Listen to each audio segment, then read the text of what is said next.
Video देखने वालों को नमस्ते। तो आज हम बात करेंगे बेरोजगारी के बारे में, जो कि देश की एक बहुत बड़ी ज्वलंत समस्या है।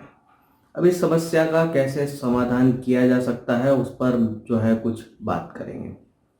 तो अगर हमें सबको रोजगार देना है तो हमें अपनी इकोनॉमी का साइज बड़ा करना पड़ेगा। हमको जो है अपनी जीडीपी को और ज़्यादा बढ़ाना पड़ेगा। तो जो 5 ट्रिलियन की बात हो रही है कि 5 ट्रिलियन करना है, तो ये लक्ष्य को जो है हमें थोड़ा बड़ा करना पड़ेगा। 10 की बात करनी चाहिए और इसको पहले करने की बात करनी चाहिए कि जो हमारी डेडलाइन है कि 2028-28 की, वो नहीं, उससे पहले जो है हमें करना चाहिए। तो क्या होता है कि जीडीपी में अगर 1% का इंक्रीज हो रहा है, यानी देश की इकोनॉमी का साइज 1% बढ़ रहा है, तो 0.18% जो है रोजगार बढ़ जाते हैं। तो अगर इस हिसाब से अगर हम देखें तो 10% अगर हमारी जीडीपी ग्रोथ रेट होती है, यानी कि 10% से हमारी इकोनॉमी का साइज सालाना बढ़ता है, तो जो रोजगार बढ़ेंगे वो बढ़ेंगे 1.8%। तो 10% की जीडीपी ग्रोथ कितना रोजगार प्रोड्यूस करेगी? वो 1.8% इंक्रीज उसमें करेगी। तो अभी हमारे देश में जो है 40 करोड़ लोगों का वर्कफोर्स है, यानी कामकाजी लोग जो है वो 40 करोड़ हैं। अब अगर हम 10% से जीडीपी बढ़ा लेते हैं तो रोजगार कितने नए जनरेट हो जाएंगे? 1.8% के हिसाब से वो जनरेट हो जाएंगे 72 लाख। तो 10% की जीडीपी ग्रोथ रेट जो है 72 लाख नई नौकरियां पैदा करेगा। पर क्या ये पर्याप्त है? तो जवाब है नहीं, क्योंकि हमारे देश की आबादी अब इतनी हो गई है कि हमको हर साल 1.2 करोड़ रोजगार प्रोड्यूस करने की ज़रूरत है। तो 10% की अगर हम जीडीपी बढ़ा रहे हैं तो उससे हम सिर्फ 72 लाख रोजगार पैदा करेंगे, जबकि ज़रूरत है हमको 1.2 करोड़ रोजगार जनरेट करने की। तो अगर हम 10% से जीडीपी बढ़ाएंगे तो क्या होगा? तो भी 48 लाख, 48 लाख, तो 48 लाख लोग जो हैं वो बेरोजगार रहेंगे या अंडर एम्प्लॉयड रहेंगे। अंडर एम्प्लॉयड का मतलब कि व्यक्ति की जो एजुकेशन क्वालिफिकेशन है, ये जो भी है, उसके मुकाबले वो कम निचले स्तर का काम कर रहा होगा, तो उसको हम अंडर एम्प्लॉयड कहते हैं। तो 10% की जीडीपी ग्रोथ अगर हमारी होती है, जो कि अभी नहीं हो रही है, होती है, तो भी जो है 48 लाख लोग या तो अंडर एम्प्लॉयड होंगे या बेरोजगार होंगे। तो इतनी बड़ी समस्या जो है, 48 लाख जो है कोई छोटा फिगर नहीं होता है, काफी बड़ा फिगर हो जाता है। अब सवाल उठता है कि कैसे जो है हम ज्यादा रोजगार जनरेट कर सकते हैं। तो ज्यादा रोजगार जनरेट करने के लिए हमें उन सेक्टर पे ध्यान देना होगा जहां पे मशीनों का इस्तेमाल कम से कम होता है, जहां सॉफ्टवेयर का इस्तेमाल कम से कम होता है, जहां आर्टिफिशियल इंटेलिजेंस जैसी चीज का दखल नहीं होगा, ऐसी जगह। क्योंकि जहां पे भी इन सब का दखल है वहां रोजगार जो है आने वाले समय में कम ही होने हैं। तो हमारा फोकस इन इंडस्ट्रीज पर नहीं होना चाहिए, उन पे होना चाहिए जहां मशीन, सॉफ्टवेयर, आर्टिफिशियल इंटेलिजेंस और ये सारी चीज नहीं हो। तो इसमें से जो प्रमुख सेक्टर आ जाते हैं वो आ जाता है टूरिज्म और हेल्थ केयर। ये बहुत बड़े सेक्टर है, बहुत बड़ा इनमें पोटेंशियल है, और भारत एक ऐसा देश है जहाँ पे टूरिज्म वाली जगहों की कमी नहीं है। एक से बढ़कर एक जो है हर राज्य में मिल जाएंगे, इतना जो है कल्चरली रिच देश जो है हमारा है। लेकिन हमने इसका पोटेंशियल का इस्तेमाल नहीं किया है अभी तक। तो हमें अपने सारे जो भी टूरिस्ट स्पॉट हैं वहाँ पे अच्छा सड़कें, अच्छी रेलवे व्यवस्था, एयर कनेक्टिविटी, वो सब करनी होगी, तभी तो टूरिस्ट आएंगे। तो वहाँ जब आएंगे तो ये एक ऐसी चीज़ है यहाँ की सॉफ्टवेयर, मशीनरी, इंटेलिजेंस, इन सब का दखल नहीं होगा, तो यहाँ बहुत ज़्यादा रोजगार जनरेट किए जा सकते हैं। तो स्कूलों में, कॉलेज में इससे रिलेटेड जो है कोर्सेज चलाए जा सकते हैं। साथ में फॉरेन लैंग्वेज सिखाने वाले जो है वो भी कोर्सेज चलाए जा सकते हैं। इससे जो है काफ़ी हेल्प मिलेगी टूरिज्म को बढ़ावा देने के लिए। जो विदेशी लोग आएंगे उनको गाइड करने के लिए उनकी ही भाषा में अगर लोग मिलेंगे तो वो काफ़ी ज़्यादा खुश होंगे और आगे चल के जो है वो आएंगे। और वहाँ के होटल वाले लोग जो है वो भी अगर थोड़ी बहुत फॉरेन भाषाएं जानेंगे तो उनका भी बिजनेस बढ़ेगा। तो इस पर हमें ध्यान देने की ज़रूरत है। हेल्थ केयर में बहुत बड़ा पोटेंशियल है।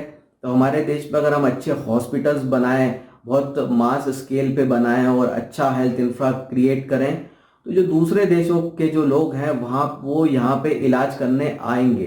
तो हम यहाँ पे हमें अंदर ये पोटेंशियल है कि दुनिया का सबसे सस्ता हेल्थ केयर जो है हम यहाँ बना सकते हैं। तो जैसे चाइना जो है सबसे सस्ते इलेक्ट्रॉनिक्स प्रोड्यूस करता है, हम जो है दुनिया का सबसे सस्ता हेल्थ केयर यहाँ दे सकते हैं। तो वैक्सीन के केस में जो है हमने किया है, बाकी और चीज़ों में भी हम कर सकते हैं अगर हम उसमें प्रॉपर इन्वेस्टमेंट करें। तो ये एक सेक्टर है जहाँ पे बहुत ज़्यादा जॉब क्रिएट हो सकते हैं। देश विदेश से लोग जो है भारत में अपना इलाज करवाने आ सकते हैं और इससे बहुत सारे जॉब क्रिएट होंगे और देश की इकोनॉमी बढ़ेगी। तो इसमें जो है हमको काफ़ी कुछ जो है ध्यान देने की ज़रूरत है। अब दूसरी एक और समस्या हमारी ये है कि हमारा जो पॉलिटिकल स्ट्रक्चर है वो हमने इतना बिगाड़ रखा है जिसके कारण सरकारी नौकरियों का मोह बहुत ज़्यादा है और सरकारी नौकरियों का मोह जो है बेरोजगारी का एक बहुत बड़ा कारण है। तो कई ऐसे राज्य हैं जहाँ पे सरकारी नौकरियों के लिए आप 40-45 की उम्र तक भी जो है एग्ज़ाम दे सकते हैं। तो कई जगह ऐसे ऐसे केस हैं कि जहाँ बाप और बेटे एक साथ बैठ के सरकारी नौकरी की तैयारी कर रहे हैं। तो इतनी विकराल समस्या जो है हमने कर दी है।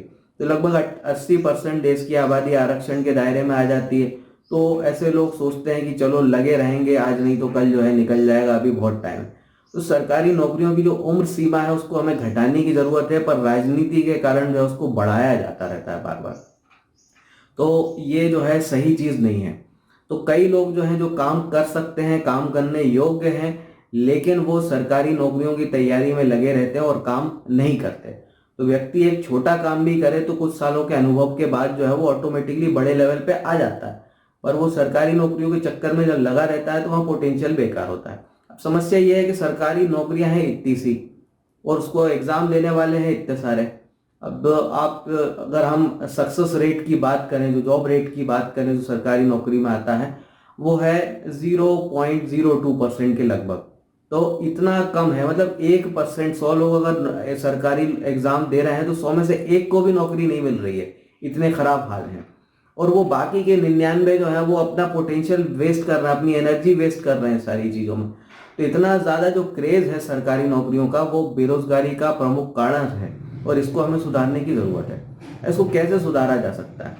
अब एक तरीका ये है कि सैलरी का डाउनग्रेड किया जाए, ये बहुत बढ़िया तरीका हो सकता है।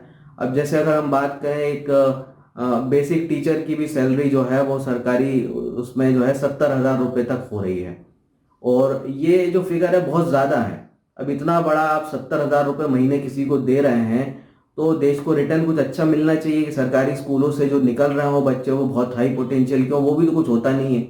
तो एक बहुत बड़ा वेस्टेज ऑफ मनी यहाँ पे हो रहा है। यहाँ हमको सैलरी का डाउनग्रेड करना चाहिए और जहाँ पे और ज़्यादा रोजगार आ सकते हैं, हेल्थ केयर है, टूरिज्म है, वहाँ पे सरकार चाहे तो उस चीज़ को अपने अंडर में लेके और वहाँ जॉब दे सकती है। वहाँ जैसे अगर मैं नर्सिंग केयर की बात करूँ तो जो छोटे मोटे हॉस्पिटल के लोग होते हैं जो मरीजों की सेवा करते हैं, ये सब, तो ये हार्डली 8,000 10,000 कमाते हैं महीने के। तो इसी चीज़ों को अगर सरकार ले ले, कोई कंपनी बना दे हेल्थ केयर सर्विस प्रोवाइड करने की, जो लोअर लेवल की जो सर्विसेज हैं हेल्थ केयर की वो देने लगे और सरकार ही उनको 20,000 30,000 या 40,000 सैलरी देने लगे इधर से थोड़ी कटिंग करके, तो वहाँ पर लोगों का ध्यान आएगा।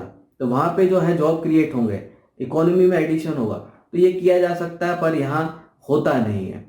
तो आप जो है इतनी ज़्यादा सैलरी ऐसे सेक्टर में दे रहे हैं जिससे रिटर्न देश को नहीं मिल रहा है, तो उससे थोड़ी कटिंग कीजिए तो थोड़ा मोह भी सरकारी नौकरी का कम होगा और जो है आप दूसरे सेक्टर में बढ़ा सकते हैं, नर्सिंग हो, टूरिज्म हो, वहाँ पे। तो इधर जो है हमें ज़्यादा लोगों की ज़रूरत भी है, तो यहाँ काम हमारा बनेगा। अब एक और काम जो किया जा सकता है देश पे और जॉब क्रिएट करने के लिए, वो ये है कि हम अपने टैक्स स्ट्रक्चर को और सुधार सकते हैं। काफ़ी सुधार कर दिए हैं, कुछ और की ज़रूरत है।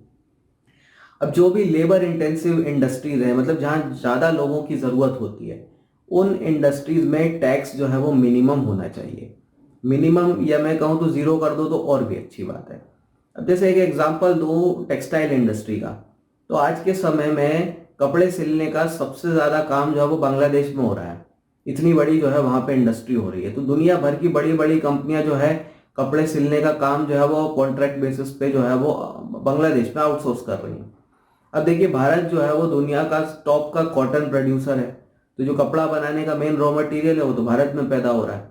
पर जो फाइनल वैल्यू एडिशन जहाँ होता है कि कपड़ा जो महंगा होता है, फाइनल ड्रेस जब बनती है सबसे ज़्यादा वैल्यू एडिशन वहाँ होता है, वो काम जो है बांग्लादेश में हो रहा है। तो ये काम हमारे यहाँ होना चाहिए। तो ये एक ऐसी इंडस्ट्री है जहाँ पर हम ज़ीरो भी कर लें, अगर टैक्स को कंप्लीटली ज़ीरो कर लें तो भी हमारा फ़ायदा ही फ़ायदा है। तो ये एक ऐसी इंडस्ट्री है कि इससे जुड़ी जो भी मशीनरी है जो भी इससे रिलेटेड सर्विसेज हैं, सब पर अगर हम टैक्स अपना घटा लें तो भारत जो है इस कपड़े सिलने वाले काम में जो है वो दुनिया का एक ग्लोबल हब बन सकता है। तो यहाँ महिलाओं को रोजगार मिल सकता है, कई लोगों को रोजगार मिल सकता है, और ये एक लो स्किल वाला काम है जिसके लिए हमको बहुत ज़्यादा एजुकेटेड होना, स्किल्ड होने की भी ज़रूरत नहीं है कपड़े सिलने वगैरह वाले काम में। लेकिन पोटेंशियल बहुत बड़ा है यहाँ पे। तो जब इस इंडस्ट्री को हम बहुत बड़ी कर देंगे तो यहाँ पे लोगों को अच्छी सैलरी भी मिलेगी, अच्छी इनकम भी मिलेगी, और उनका लिविंग स्टैंडर्ड भी बहुत बढ़ेगा। तो इसको हम सुधार सकते हैं। तो हमको आइडेंटिफाई करना चाहिए कि ऐसे ऐसे सेक्टर जहाँ पे लेबर का इन्वॉल्वमेंट काफ़ी ज़्यादा है, जो लेबर इंटेंसिव है, वहाँ हम टैक्स जीरो कर दें तो बहुत अच्छा है। जीरो नहीं कर पा रहे हैं तो मिनिमम कर दें। इससे क्या होगा कि हमारे देश में जो बनने वाला फाइनल प्रोडक्ट है वो दुनिया में सबसे सस्ता हो जाएगा। और जब हमारा सबसे सस्ता हो जाएगा तो ऑटोमेटिकली ही जो है दुनिया भर की मैन्युफैक्चरिंग है, जो भी टेक्सटाइल रिलेटेड है, वो हमारे देश में अपने आप आ जाएगी। तो ये काम हमें करने की ज़रूरत है। तो ये हम करते हैं तो बहुत कुछ जो है जॉब क्रिएशन भी होगा, इकोनॉमी बढ़ेगी और फायदा होगा। तो प्रॉब्लम यह है कि वोट बैंक की राजनीति के चक्कर में जो है हम वो कर नहीं पाते। हमारे देश में पैसे का वेस्टेज इतना ज़्यादा होता है कि पूछिए मत। इतनी ज़्यादा मुफ्तखोरी की स्कीमें, वोट बैंक वाली स्कीमें जो चल रही हैं, वो अगर हम बंद करेंगे तभी जो है हम यहाँ पे वो रिलैक्सेशन, वो इंसेंटिव दे पाएंगे। तो वो हमें सोचने की ज़रूरत है कि हम जो है इधर जो है कुछ कटिंग करें और सही जगह इन्वेस्टमेंट करें ताकि देश का कुछ भला हो, सबको जो है रोज़गार मिल सके। तो ये काम इम्पॉसिबल नहीं है। हमारे देश में पोटेंशियल है कि हम 15% की जीडीपी ग्रोथ जो है ईयर ऑन ईयर दिखा सकते हैं। ये हमें है काबिलियत, पर वो तभी हो पाएगी जब राजनीतिक इच्छा शक्ति होगी, जो अभी नहीं है। तो इसी के साथ जो है मैं अपनी आज की बात खत्म करता हूँ। इस पर आप जो है अपने कमेंट्स जरूर रखिएगा। फिर मिलेंगे। जय